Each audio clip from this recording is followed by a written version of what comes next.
Next-generation Ducati Monster family moves to the latest 890 V2 engine platform for 2026.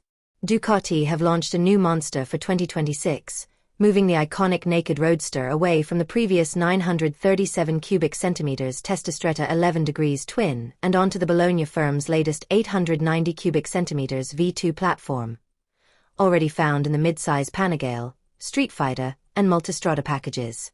The move away from the larger capacity lump comes as no real surprise, with Ducati slowly migrating every model once using the engine onto a more up-to-date unit that meets the latest 5 Euro plus emissions standards. The Monster was also highly unlikely to disappear from the range, having been introduced in 1993 as an accessible new line that was essential to the brand's survival. It's remained a constant ever since.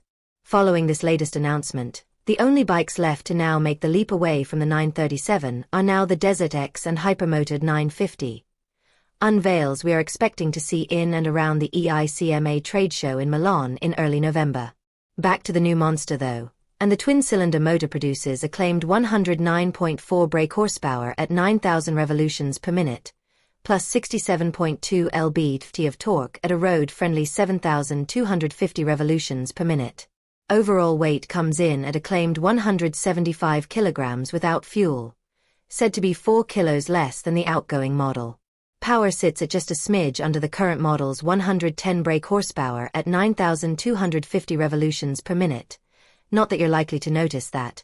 However, a larger peak torque figure of 69 lb-ft previously arrived at a far lower 6,500 revolutions per minute. That said, 80% of the new bike's shove said to be available from 4,000 to 10,000 revolutions per minute, with noise provided by a twin-exit exhaust on the right-hand side. A Terminioni option can also be spec'd.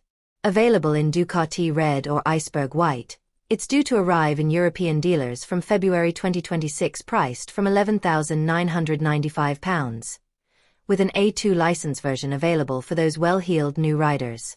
Top trumps aside, Ducati say the new engine is 5.9 kilograms lighter than the old unit, with 28,000-mile valve clearance checks. It's held in the chassis as a stressed member, deploying Ducati's now commonplace front frame design, also used on its V2-powered siblings. Like before, you get a double-sided swing arm, however it's now more pronounced, deploying a hollow design clearly inspired by the Panigale V4 superbike. This is then suspended by Showa springs at both ends, with non-adjustable 43mm tubes up front, plus a preload adjustable monoshock at the rear. Standard seat height comes in at 815mm, but can be taken down to just 775mm using accessory seats and lowering kits. This level of trim leaves the door open for Ducati to introduce a more advanced model in the future, with the Standard and Plus models launched here only separated by a front cowl and passenger seat cover.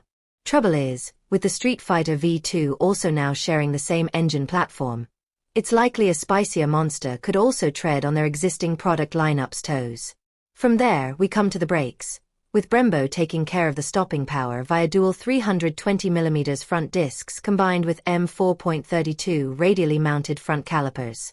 The rims themselves are conventional 120/70x17 and 180/55x17 shod with Pirelli Diablo Rosso 4 tires, designed for sporty road riding. Also aiding with the sporty road riding are higher bars that now sit further forward, with the paneling sitting below the rear of the redesigned fuel tank featuring a grippy outer finish, said to aid rider composure under hard braking. 2026 Ducati Monster fuel tank. As you might expect, it's also kitted out with lean-sensitive electronics plus a 5-inch color TFT display that's light-sensitive and promises turn-by-turn navigation, controlled by a joystick on the left switchgear cluster.